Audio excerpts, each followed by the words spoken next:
macam tu saja, iaitu yang pertamanya ialah semasa saya menyebut berkenaan dengan targhib dan tarhib dalam topik fiqh tadi. So apakah yang dimaksudkan dengan targhib dan juga tarhib? Ya, kira macam faham-faham je dah, tak ada orang tanya kan ya. Saya jalan je lah ya. Baik, targhib dan tarhib adalah dua sepasang lah, suami isteri yang jalan bersama. Targhib artinya datang daripada perkataan roghbah. Roghbah yakni keinginan.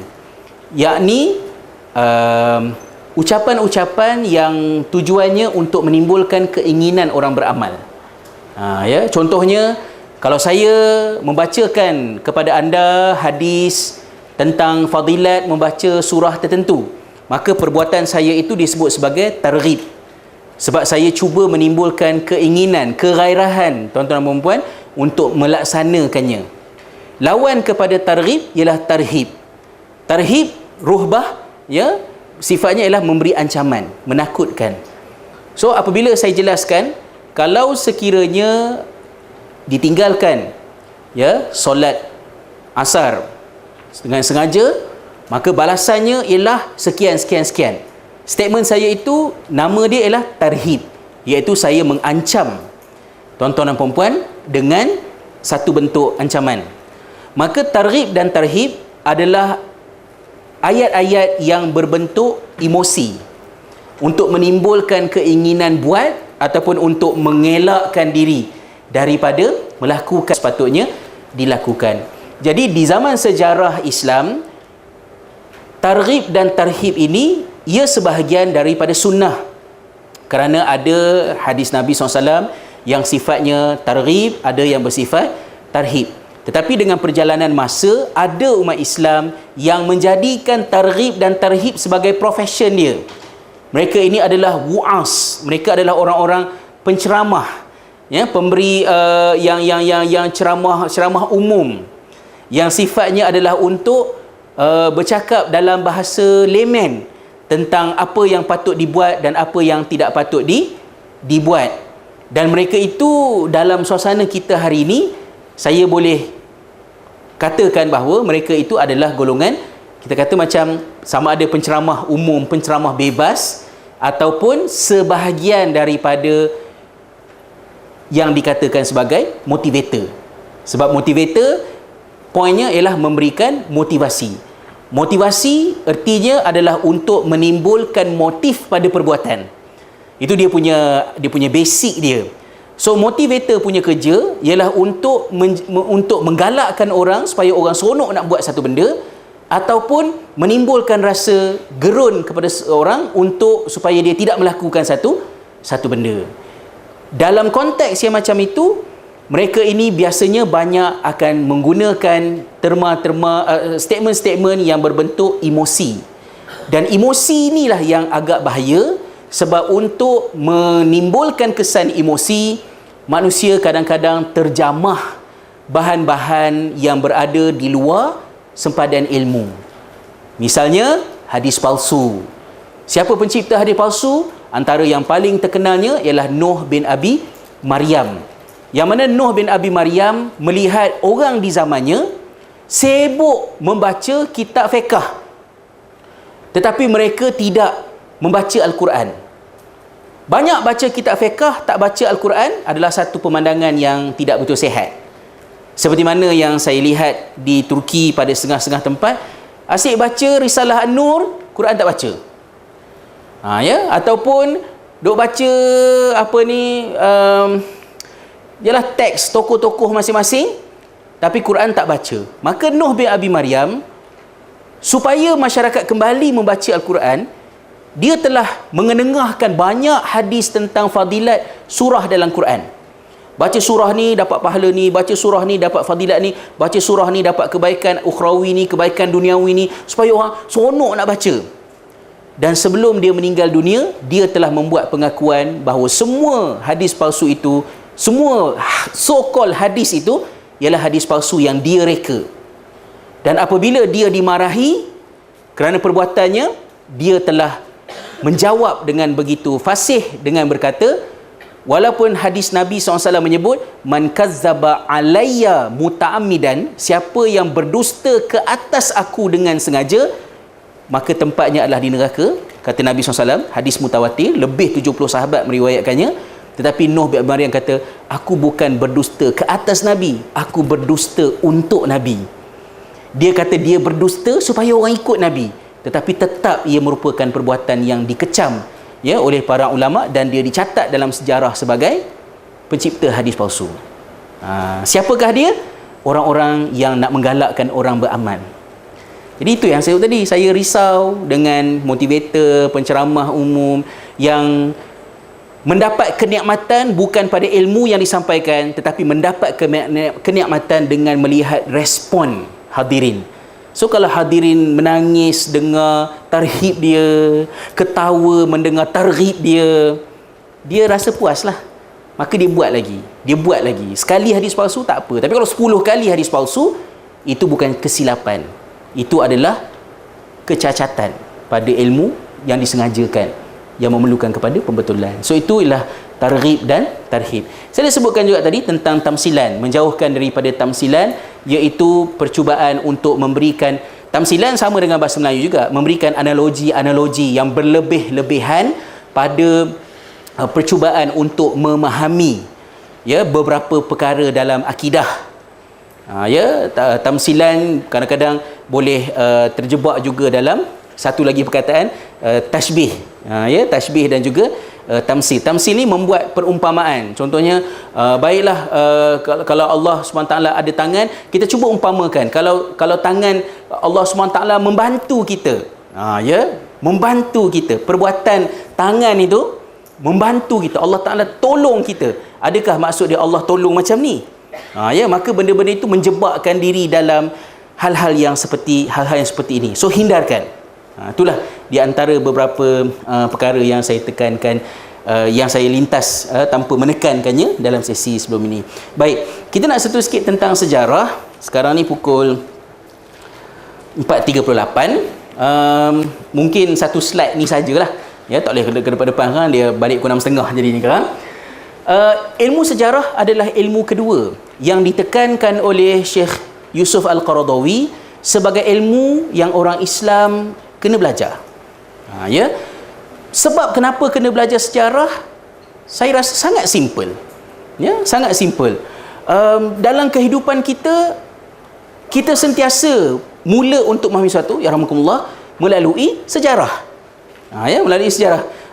Contohnya, paling utamalah asasnya kita lihat di dalam Al-Quran. Begitu banyak ayat Al-Quran ceritanya adalah tentang sesuatu yang telah berlaku sebelum daripada zaman Nabi Muhammad sallallahu alaihi wasallam. Dan cerita-cerita ini datang dengan pengajaran yang pelbagai, yang begitu banyak. Kemudian, dan itu menjelaskan kepada kita bahawa cerita semalam bukan sekadar cerita. Tapi dalam cerita semalam itu ada pengalaman, dalam cerita semalam itu ada kebenaran, dalam cerita semalam itu ada penjelasan terhadap apa yang berlaku pada hari ini. Maka Al-Quran datang secara paling simple menampakkan kepada para sahabat, risalah yang aku bawa, Nabi SAW yang aku bawa, bukanlah permulaan kepada sesuatu yang baru, tetapi aku meneruskan kesinambungan usaha yang sama yang telah dilakukan oleh sebelum aku daripada kalangan para Nabi dan Rasul. Jadi maknanya orang Islam mesti menjadi orang yang menilai masa silamnya dengan kebenaran.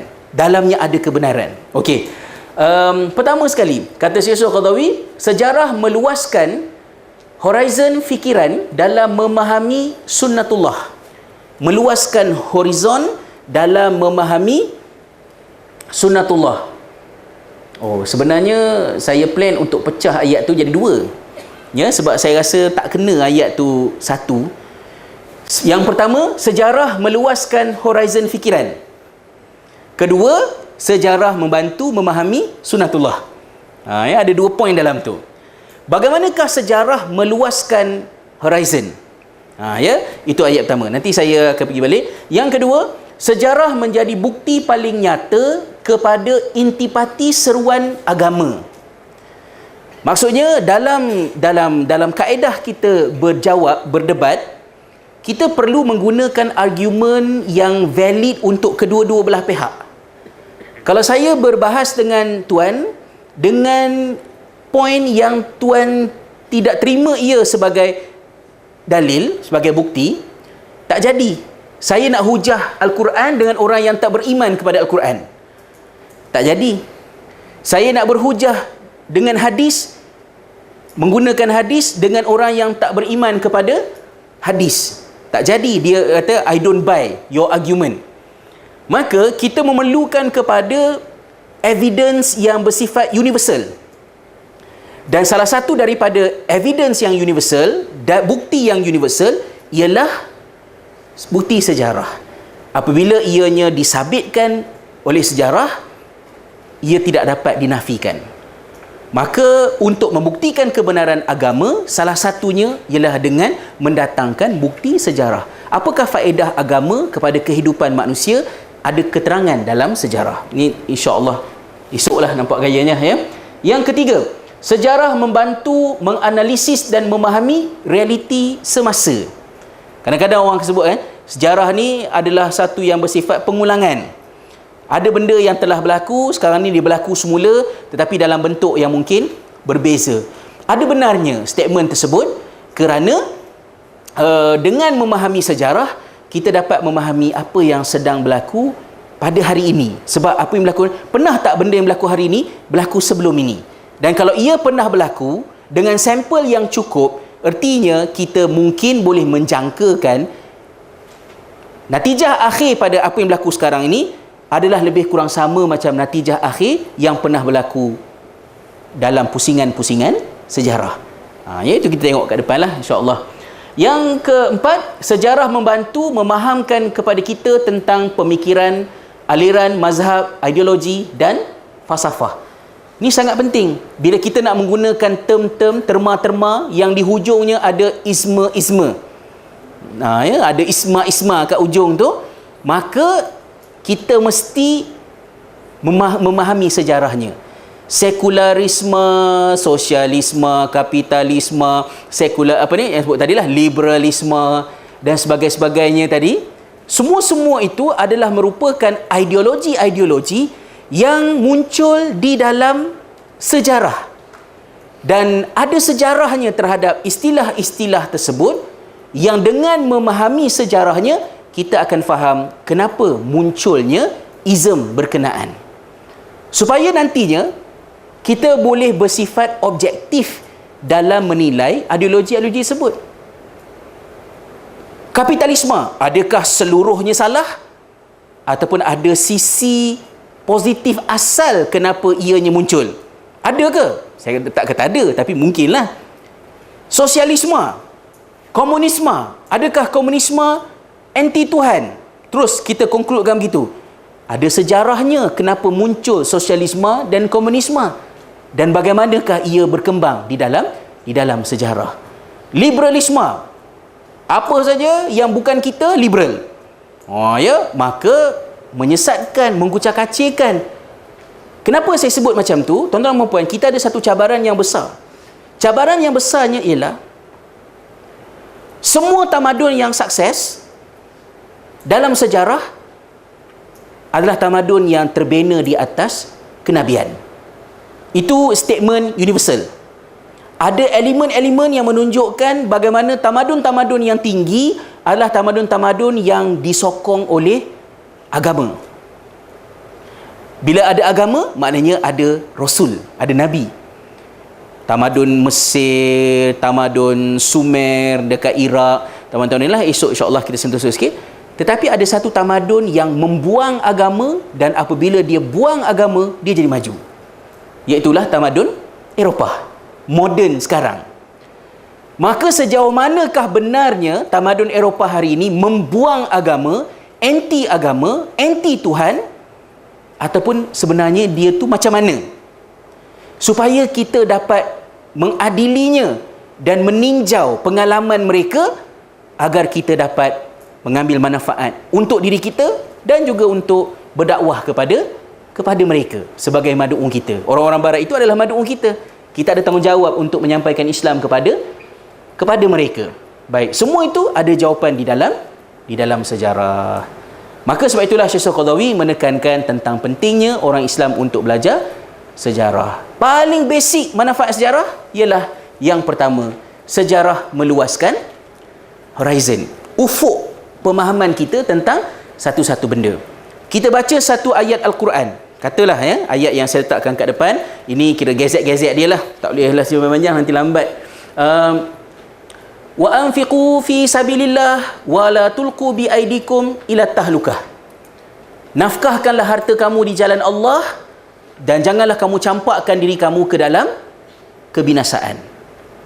Wa ahsinu, perelokkan amalanmu, innallaha yuhibbul muhsinin. Sungguhnya Allah SWT mengasihi orang-orang yang memperelokkan amalannya. Ayat ini diturunkan berapa tahun yang lalu? 1400 lebih tahun yang lalu. Artinya ayat itu sudah wujud dalam kehidupan manusia selama 1400 tahun. Dalam tempoh 1400 tahun itu mereka membaca ayat berkenaan. Bagaimanakah masyarakat di dalam sejarah memahami ayat itu? Dan apakah yang mereka hasilkan daripada ayat tersebut? Dengan membaca sejarah dan memahaminya, kita akan dapat memahami ayat itu lebih luas daripada sekadar persoalan hukum infak yang wujud di dalamnya. Kita baca ayat tentang wuduk. Allah SWT sebut dalam Al-Quran tentang wuduk, tayamum, mandi wajib dalam satu ayat. Ayat itu sudah wujud dalam kehidupan umat Islam 1400 tahun. Apakah akibat daripada ayat itu? Kerana turunnya ayat itu, apakah yang telah terjadi kepada umat Islam? Maka dengan membaca sejarah, kita akan dapat, ayat ini bukan sekadar ayat wuduk, ayat ini bukan sekadar ayat tayamum, bukan sekadar ayat mandi wajib, tetapi ayat ini telah membentuk tamadun umat Islam menjadi tamadun yang kita kenal sekarang. So ayat ini adalah ayat revolusioner, satu ayat revolusi yang mengubah pandangan manusia tentang kebersihan. Kebersihan bukan kutip-kutip sampah tepi jalan ni. Kebersihan yang membabitkan penghasilan tamadun. Ya, macam-macam lah. So, benda-benda itu insya-Allah kita cuba kongsikan. Dan pada esok lah, saya nak habiskan dalam sikit masa yang berbaki ni. Seandainya ada soalan-soalan tuan-tuan, sama ada soalan-soalan yang nak saya jawab langsung ke, ataupun soalan-soalan yang saya kena fikir balik rumah esok share ke, insya-Allah saya mengalu-ngalukan lah. Saya persilakan dalam sikit masa yang ada lah. Tuan-tuan puan mungkin ada isu-isu ke, persoalan ke dalam 10 minit yang berbaki kita ni.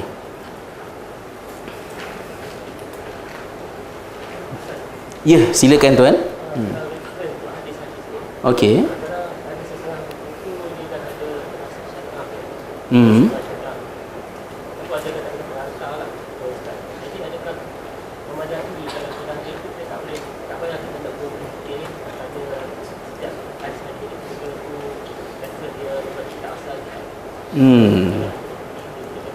Okey. Tuan kita bertanya, dia kata ada setengah-setengah buku yang diterbitkan oleh syarikat-syarikat penerbitan yang pada syarikat itu ada penasihat-penasihat syariah yang semacam memberikan kepada kita pemahaman bahawa isi kandungan buku itu sudah syariah compliant lah kalau yang ikut kan. So adakah masih ada keperluan untuk kita meneliti dan lihat kepada isinya lah. Itu bukan pemahaman saya. Saya diperingatkan dalam seminar lepas bahawa bila ada orang tanya soalan, saya kena repeat balik soalan sebab orang lain tak dengar soalan tu. Saya baca dalam bukan baca dalam kertas, ada diberitahu kepada saya lah. Okey. Saya ingat pada tahun 2001 saya balik Malaysia sebab nak kahwin. Ya, balik Malaysia masa tu prepare nak kahwin lah.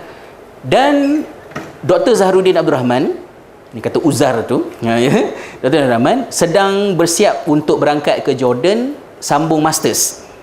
Jadi masa tu saya tak sempat jumpa dia, dia tak sempat jumpa saya. Kami kawan sama sekolah, kawan sebilik masa sekolah di Semak Labu. Jadi dia kontak saya, Saya kontak dia ke dia kontak saya. Saya tak pernah kontak orang. Dia kontak saya. Teruk saya.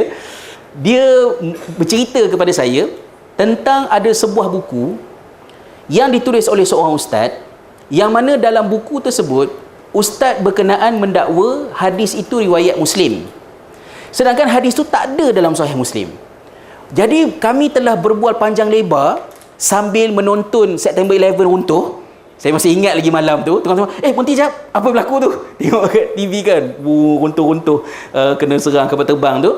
Topik kami sembang malam tu, saya ingat malam tu, ialah tentang seorang ustaz ni telah mengatakan hadis itu riwayat Imam Muslim. Sedangkan hadis tu tak ada dalam Sahih Muslim. Jadi kami kata, macam mana boleh ustaz ni masukkan hadis ni dalam ni, dia boleh kata hadis Muslim, sedangkan hadis ni tak ada dalam Sahih Muslim. Dia tak tahu ke, dia tak amanah ke? Poin saya ialah satu hadis je yang dikatakan berkait dengan Sahih Muslim, sebenarnya tak ada dalam Sahih Muslim, masuk dalam tu. Tak boleh terima ada orang kata hadis tu sahih sedangkan hadis tu tak sahih. That was in 2001. Tapi sekarang sudah menjadi mainan mulut. Ada hadis sahih? Macam ustaz dengar ada dalam hadis sahih kan? Sahih, rupanya tak sahih pun. Saya nak memberitahunya bahawa jarak di antara 2001 ke 2014 kita mengalami kemerosotan takwa yang teruk, sehingga sifat tidak amanah dengan ilmu menjadi biasa. Dan untuk mengatakan hadis ni sahih padahal dia tak tahu pun, tak pernah cek pun hadis tu, menjadi satu perkara yang sangat biasa. Saya tidak mahu melontarkan idea pada tuan-tuan seolah-olah macam jangan percaya siapa-siapa pun. Ya. Walaupun hati nak kata macam tu. Saya pun janganlah percaya sangat. Nak cakap macam tu kan. Tapi saya nak beritahunya, saya dah tulis kat Facebook saya dalam sebulan lepas lah, topik inilah kan. Saya kata tahun 2001 satu je hadis cuba diselewengkan faktanya oleh seorang ustaz. Kecoh ana dengan Ustaz Zahruddin membincangkan tentang kecacatan buku ni. Zaman sekarang hadis sahih, hadis sahih, hadis sahih, kok suka hati je lah nak sebut, padahal tak sebut pun, tak ada pun.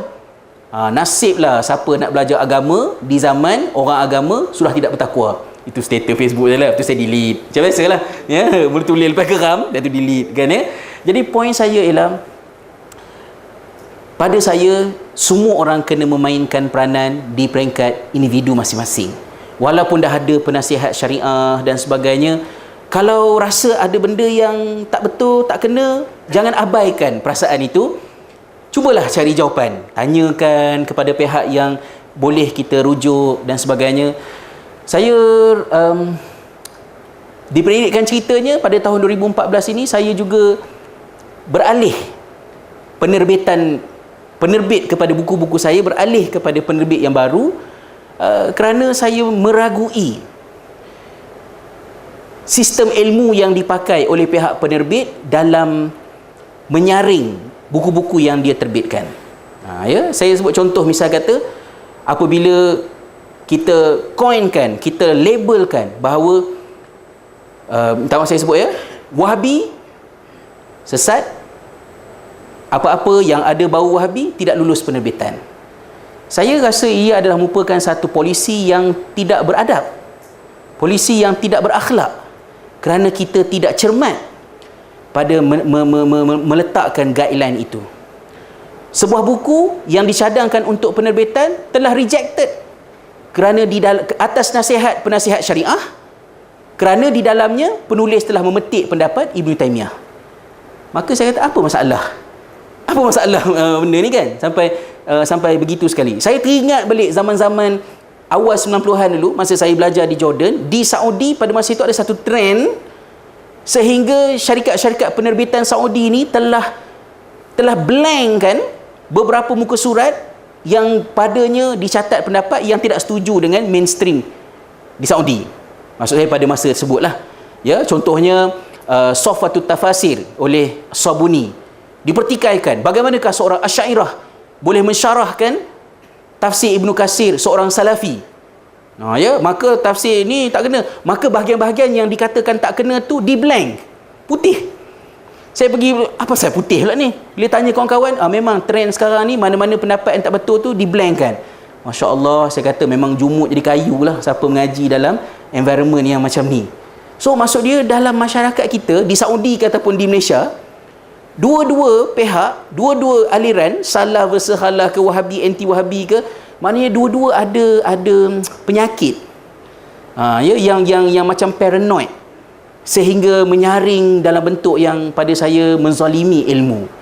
Justru saya merasakan bahawa penasihat syariah bukanlah satu jaminan bahawa selesai.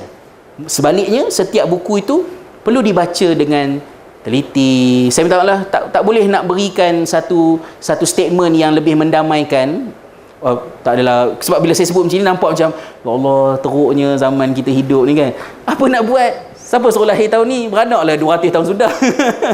Bolehlah sebut macam tu kan. Inilah cabaran kita. Perang Badar tak ada, perang Uhud tak ada, perang Khandaq alhamdulillah survive semua. Perang Tabuk, maafkan saya. Jadi maknanya kita terpaksalah. Inilah cabaran yang kita hadapi. Dan PTS, ketika mana berlaku perbahasan dengan kami berkenaan dengan buku novel fiksyen sejarah Islam, mereka merancang untuk mewujudkan seorang penasihat syariah. Pada masa itu saya menyatakan saya tak setuju. Saya tidak setuju sebab bila disebutkan ada penasihat syariah, ia akan memberikan konotasi macam tuan sebutkan tadi, iaitu kami ada penasihat syariah, maka buku ini syariah compliant. Sedangkan tak semestinya begitu. Maka apa yang lebih baik ialah adanya orang-orang yang dirujuk untuk membantu, tetapi biarkan buku itu loose macam itulah. InsyaAllah kalau dalam buku tu ada benda sesat, dalam buku tu ada benda yang tak betul, orang akan jumpa. Dan orang akan report, dan report itu akan mengambil tindakan ke atas buku tersebut. Tapi tidak perlu dilabelkan total ahli sunnah wal jamaah. Ya, kami hanya menerbitkan buku ahli sunnah wal jamaah. Kalau ada cok macam tu, bermasalah lah maknanya. Ya, saya rasa macam itulah. Pada saya itu bukan satu budaya yang sihat lah. So semua orang kena mainkan peranan masing-masing lah untuk melihat buku-buku ni. Itulah wallahu alam. Ya. Itulah respon saya tuan. Sikit. Ya, silakan. Balik pada soalan pertama. Jadi macam kita ni yang bukan ustaz-ustaz, kita kalau kita nak dapat reference ke, nak counter check ke, macam mana? Dengan siapa? Rumit tu sebenarnya kan. Kalau nak menjawab soalan tu, maksud dia kalau kita yang bukan aliran agama, kita nak check dengan siapa kan? Ya. Susah nak jawab. Kan, susah nak jawab pada siapa, tapi secara ringkasnya kita kata balik pada prinsip Al-Quran, fasalu ahla dzikri in kuntum la ta'lamun. Tanyalah orang-orang yang ahlinya dalam ilmu berkenaan sekiranya kamu tidak tahu, dan orang-orang yang berkeahlian dalam topik-topik berkenaan itu menjadi adventure kita lah untuk mencari siapa yang kita nak tanya. So maknanya kalau kita mengaji, pada pandangan saya lah, walaupun dia macam sedikit membuka pekung di dada, tetapi bila kita hadir kuliah-kuliah maghrib, kuliah isyak, kuliah duha, kuliah subuh ke apa semua ni, saya rasa agak tidak beradab kalau saya kata kena scrutinize penceramah tu. Ya, saya rasa macam ayat tu agak ayat yang tidak begitu beradab. Tok-tok guru dulu tidak akan cakap macam tu. Tapi di zaman fitnah ini, saya rasa sebahagian daripada benda tu kita kena buat. Kita kena scrutinize penceramah. Maknanya penceramah itu kita kena register dalam kepala, track record dia orangnya orang yang macam mana. So kalau track record dia baik, orang yang amanah, bila ditanya kadang-kadang dia kata saya tak tahu, nanti saya check balik, ini orang yang boleh dipercayai. Ya, maknanya orang yang begitu kita jadikan dia sebagai tempat bertanya. Walaupun tidak semestinya jawapan dia terus memuktamadkan satu-satu perkara kan. Tapi kalau penceramahnya macam ni perangai dia apa semua, kita kena, walaupun pendapat dia kita setuju, tapi kalau orangnya tidak amanah, orangnya cakap bahasa-bahasa yang tak elok, kita kena tinggalkan. Masa kami belajar di Jordan dulu, kami tak kenal tok-tok guru yang di luar kelas ni. Kita nak pergi bertalaki, kita cuma dengar cerita tok guru ni pakar dalam sekian-sekian, tok guru ni alim dalam sekian-sekian. Jom kita pergi mengaji. Bila kita mengaji, ada tok-tok guru yang ada beberapa orang tok guru besar yang kami pernah belajar, kami tak boleh belajar dengan dia. Habis semua orang dia sembelih dalam kuliah dia. Yang ini tak betul, yang ini sesat, yang ini tak kena, tak kena. Walaupun ilmunya, Masya Allah, memanglah hebat ya, pada masa itu. Jadi akhirnya, saya tak tahu pun Tok Guru ni aliran apa sebenarnya. Saya tidak pergi ke situ, kami tak pergi ke situ. Cukup sekadar, kalau ceramah tak berakhlak macam ni, minta maaf, kami tak ngaji dengan tuan. Kami tinggalkan. So 2-3 tahun kami tinggalkan Tok Guru ni atas asas yang simple. Bukan kerana dia daripada aliran ini, daripada mazhab ni, tapi kerana dia meliarkan orang yang mengaji dengan dia. Tapi selepas beberapa tahun, mekanisme itu tidak berfungsi. Pelajar Malaysia ada mindset dalam kepala, kita kena cari Tok Guru yang satu aliran dengan kita. Walaupun perangai teruk, mulut busuk, kita tetap mengangkat dia sebagai Tok Guru kita. Jadi pada saya, benda itu rumit. Kita tidak dapat menjalankan tanggungjawab asas kita sebagai seorang manusia yang boleh menilai di antara yang buruk dengan yang baik. Jadi pada pandangan saya, tuan-tuan dan puan-puan, bila kita dengar ceramah, kita datang program, janganlah sebut mari kita scrutinize. Ceramah janganlah sampai macam tu kan. Itu macam nak timbulkan havoc, nak create scene pula. Tapi poin saya lah, masing-masing sambil dengar, menghormati, menghargai, meraihkan ilmu pengetahuan yang diberi, tapi kena alert. Ustaz ni okey ke? Tak okey ke? Tiba-tiba ada orang tanya soalan, dia jawab bukan qadi yang masuk neraka tu, qadian tu lah, katalah macam tu. Yang ni disqualified tu lah. Ya. Tak payah ngaji ni, walaupun songkok di 3 tingkat kan. Tak apalah, katalah benda macam itu. Jadi pada pandangan saya, yang kita kena rujuk ialah orang yang berilmu terhadap topik berkenaan. Siapakah mereka? Saya tidak dapat menyenarai mudahkan siapa mereka. InsyaAllah, kalau kita ikhlas beragama, kita selalu doa pada Allah Ta'ala, Allah akan sentiasa temukan kita dengan orang-orang yang membantu kita ke arah kebaikan. InsyaAllah. Kan? Biar korang gitulah. Walaupun tidak begitu menjawab soalan. InsyaAllah. Ya. Ada soalan ke? Dalam sikit-sikit masa bagi ni? Belah sini ke? Ya, silakan. Kena kuat sikit lah jawab kat Akang. Boleh.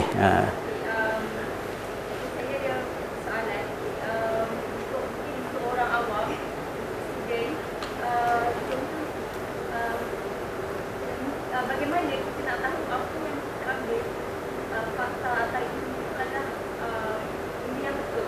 Sebab sekarang saya ni pun mungkin dah sampai ke tahap yang paranoid. Sebab banyak orang yang berlatar belakangkan dalam ilmu tertentu ada kesalahan dalam mengambil fakta. Dan contohnya dalam ilmu sejarah atau hadis, mungkin orang-orang awam atau student buat rujukan dan tak mampu untuk mendaki sanad atau latar belakang sanad itu. Okey, baik. Terima kasih. Saya tak berulang lah sebab semua dengar kot kan ya, insya-Allah. Soalan yang sangat penting tapi susah nak dijawab. Susah nak dijawab. Pertama sekali, pada pandangan saya, kita kena beriltizam dengan perkara yang paling asas dalam Islam, iaitu yang paling diutamakan ialah kebenaran, mengatasi kepribadian dan kepentingan. Itu kena set dalam kepala.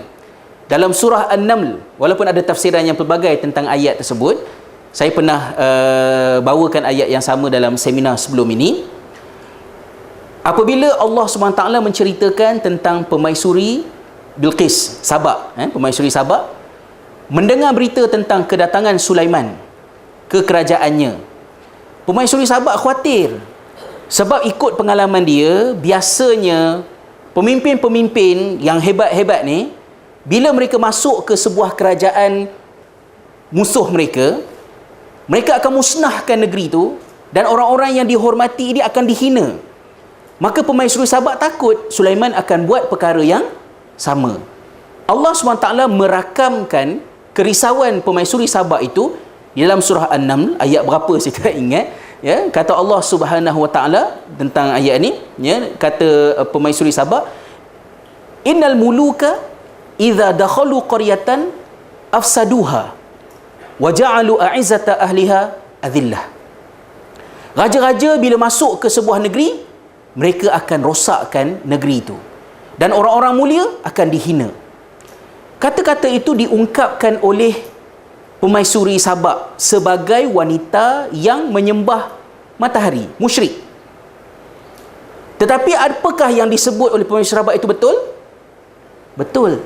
Dan oleh kerana benda yang dia sebut itu betul, sambungan daripada ayat itu, walaupun ada penafsiran yang berbeza, tapi Syekh Yusuf Al-Qaradawi dalam Risalah Ilal Muslimin fil Gharb, tajuk buku dia, ya, warkahku kepada kaum muslimin di negara barat.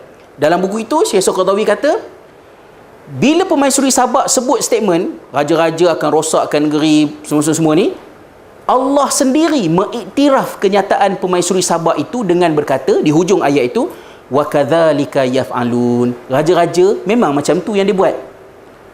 Poinnya, kata Syekh Al-Qaradawi, itulah tingginya nilai kebenaran dalam Islam, sehingga walaupun kebenaran itu disebut oleh wanita yang mensyirikkan Allah, tetapi yang benar mesti diterima sebagai kebenaran. Sehingga Allah mengiktiraf kenyataan orang yang mensyirikkannya, Allah SWT. Syekh Al-Qaradawi emphasize point tu. Poinnya ialah, jangan konflikkan kebenaran dengan kepribadian, syahsiah. Kita akan jadi confused apabila, katalah contohnya, dalam kes yang terbaru ni, saya rasa gunakan kes mudah dengan tidak ada maksud untuk mengaibkan siapa-siapa ke, apabila Puan Wardina menegur Ustaz Don. Saya tengok antara komen-komen yang ada di bawah tu, kenapakah bergaduh seperti ini? Kami keliru.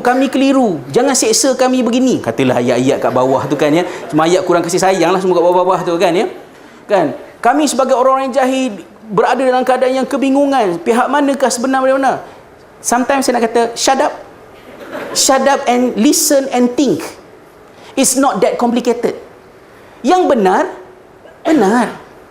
Apa salahnya sekali-sekala yang betul ialah artis, yang salah ialah ustaz?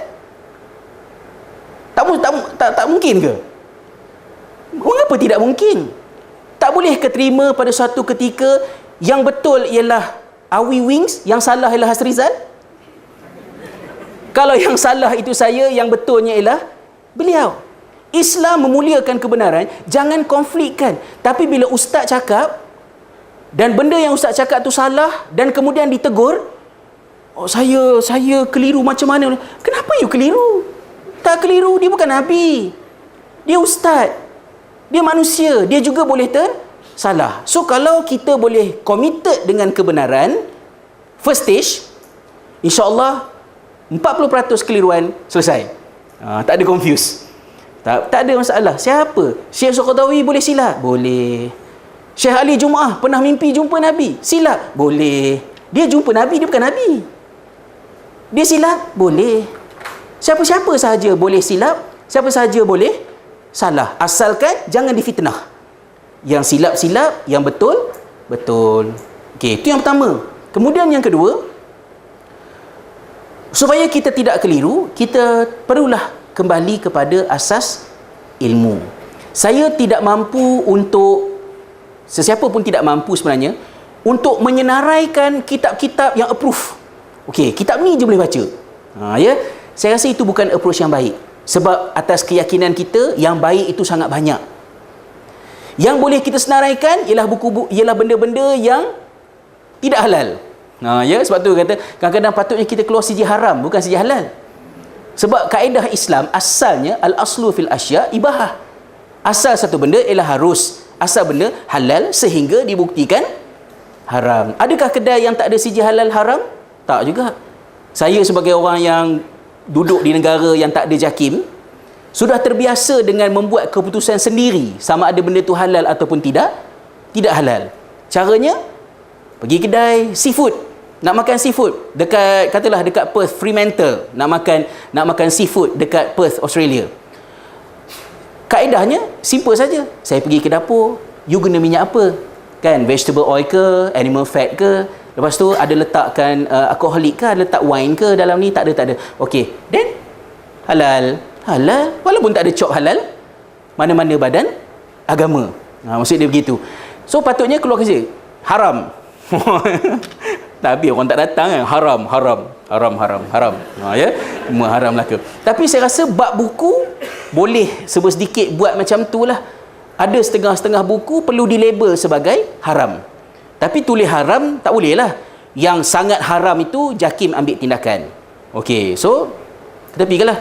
Jangan kita, oleh kerana kita ni seorang yang anti-establishment, ya, semua kerajaan buat tak betul, so kita juga tidak objektif dalam kerja-kerja yang dibuat oleh badan seperti JAKIM. Memanglah banyak orang skeptik dengan JAKIM, tetapi bahagian yang ban buku-buku ni, mereka adalah tim yang tidak ada kepentingan politik setakat yang saya tahu. Mereka sangat amanah dengan ilmu. Bila mereka ban Ultraman baru-baru ni, ramai orang termasuk saya keheranan. Apa ban Ultraman menjejaskan akidah? Oh my god, I can't live in this country anymore. Rasa macam tu. Esok baru keluar cerita ban itu relevan. Dan bukan ban semua Ultraman, cuma ban satu versi Ultraman sebab buku komik itu guna Google Translator. So raja dia diterjemah sebagai Allah. Okeylah, ban tu tak ada masalah. Jadi buku-buku yang JAKIM ban, buku itu problematik. Termasuklah buku-buku tarikat yang sesat, apa ni ilmu pagar kuning dan sebagainya lah, ya. Benda-benda yang macam tu. Itu jelas. Kemudian buku-buku yang di-ban, yang dilabel sebagai haram, yang kita kena pastikan dia tidak dilabel sebagai haram, dia dilabel sebagai fiction, novel fiction sejarah Islam. Makna sebenar novel fiction sejarah Islam dalam dunia akademik, buku ini haram. Itu maksud dia lah. Jadi nak baca, terpulang. Bagi saya tak galakkan, saya tak bagi anak-anak saya baca. Sebab sangat susah otak ni nak menyaring di antara fakta yang benar, fakta yang salah. Saya payah nak recall, yang ni saya baca kitab fiksyen ke, yang ni saya baca kitab sirah yang sebenar. So it's better tak tahu daripada tak faham, tak tahu daripada salah faham. Okay, itu yang pertama. Seterusnya, sebab meringkas nak cuba habiskan, bahagian yang seterusnya, kita tak ada jalan pintas untuk memudahkan benda ni tadi. So bila tuan-tuan dan puan-puan baca majalah, baca kitab, satunya reputasi penerbit boleh diambil kira. Saya tak mampu menghasilkan buku dengan PTS. Tak berjaya lagi, ya. Tak tahulah apa rezekinya, tapi saya terbitkan buku e-book saya, Tak Kenal Maka Tak Cinta, dengan PTS. Bila buku Tak Kenal Maka Tak Cinta terbit dengan PTS, ada orang question. Dia kata, bukankah Ustaz bergaduh dengan PTS? Kan, ketika saya mengkritik buku-buku Pak Latif satu ketika dahulu. Jadi saya berpandangan adalah sangat menyeronokkan untuk saya berjaya menerbitkan sebuah buku dengan PTS, sebab nak memberi konotasi kepada masyarakat, perbalahan itu bukan perbalahan nafsu. Perbalahan itu bukan perbalahan cek pasal. Perbalahan itu adalah untuk mempertahankan ilmu. Dan saya sangat berbangga dengan PTS yang sanggup untuk membatalkan penerbitan novel hijrah. Dan kemudian dicantas novel-novel yang tebal itu dinipiskan selagi boleh untuk membuang bahagian-bahagian yang tidak kena.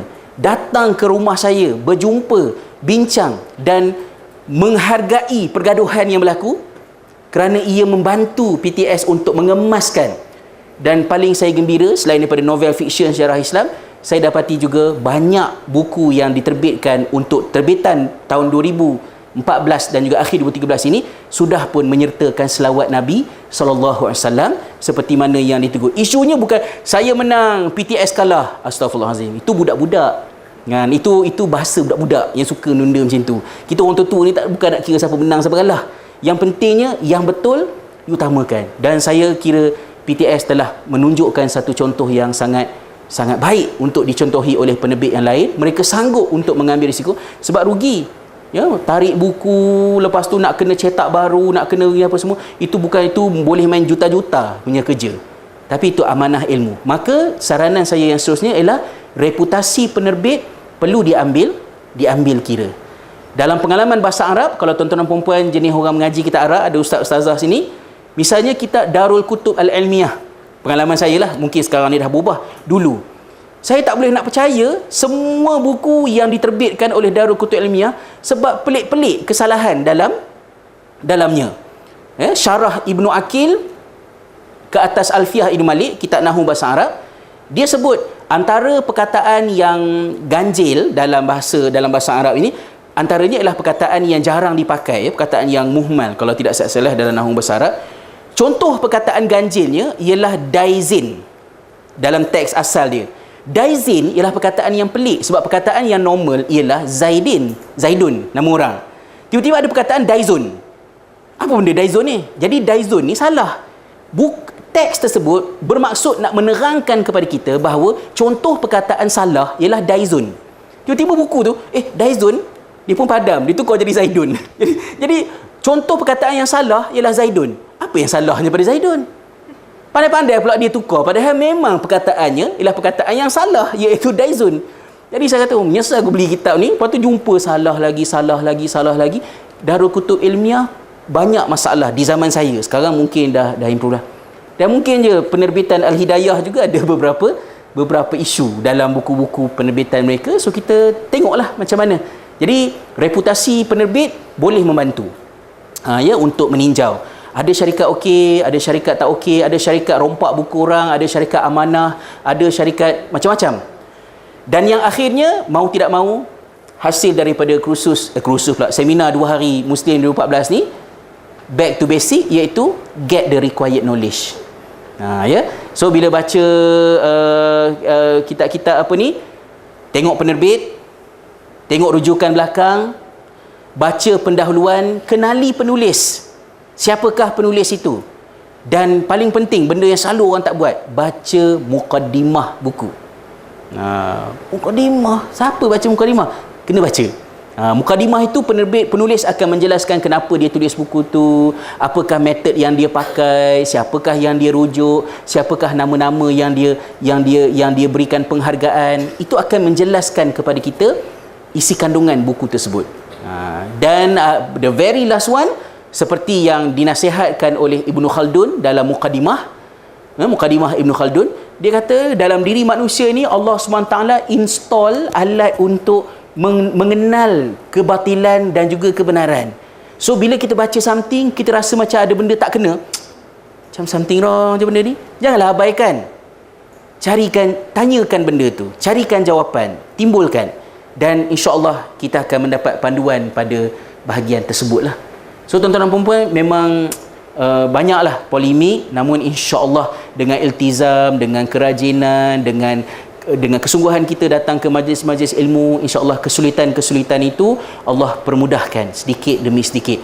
Kita mohon kepada Allah dalam doa yang saya bacakan, ya, Allahumma arinal haqqa haqqa warzuqna tiba'ah. Ya Allah, rezekikan kepada kami untuk melihat kebenaran sebagai kebenaran dan diberikan rezeki untuk mengikutnya. Wa arinal batila batilan farzuqna ijtinabah, dan kau tunjukkanlah kepada kami kebatilan sebagai kebatilan, dan engkau kurniakan kepada kami peluang untuk menjauhkan diri daripadanya, insya-Allah. Jadi saya kira setakat inilah, ya, tuan puan-puan, selamat berehat, ya. Kalau boleh datang esok, tak datang pula mengajuk, ya. Teruk sangat hari pertama, tak datanglah hari kedua, ya. Datanglah esok, insya-Allah saya akan selesaikan bahagian yang berikutnya, iaitulah pada bahagian sejarah, sains kemanusiaan, bahasa dan kesusasteraan, ilmu sains dan juga current affairs dalam keajaiban 3-4 slot esok, insya-Allah, mudah-mudahan. Terima kasih sekali lagi atas kesudian untuk hadir. Saya serahkan pada Tuan Fusi kalau ada apa-apa pengumuman yang nak disampaikan. Wallahu a'lam bishawab. Dan boleh email saya, masuk blog saya saifulislam.com, ataupun nama penuh saya Hasrizal Abdul Jamil, satu perkataan, eja penuh Hasrizal Abdul Jamil @gmail.com. Kalau ada sebarang soalan ke apa ke, untuk saya respon esok, insya-Allah. Wallahu a'lam. Wassalamualaikum warahmatullahi wabarakatuh.